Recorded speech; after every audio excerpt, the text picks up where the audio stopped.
Konsol imalatlarımız. Güzel olmuş ya.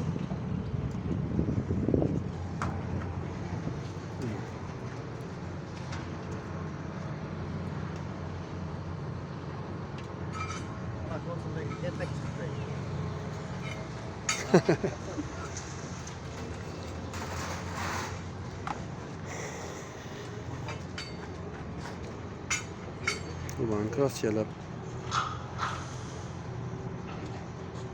İslam aka remont etib yotibdi bu deyna.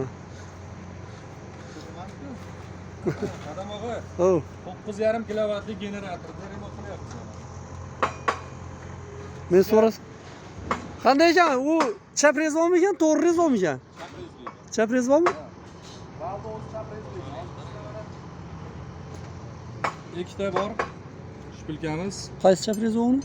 Yo'q, ikkalasi ham 10 rezbi ekan. Buni mana buni vali chap rezbi ekan. Bularni vali 10 rezbi. Bu nega bunday ekan voy? Vali shunday ekan, mana bunday. Agar qo'ysangiz tushmayapti, kirmayaptimi? Qatmaydi. Bu tarafga ham qatmaydi. Bu chap bo'lsa qatiydi-da. Chap bu chap. Hamma narsamiz bor, instrument bor. Çok güzel dedik o. Çok güzel dedi.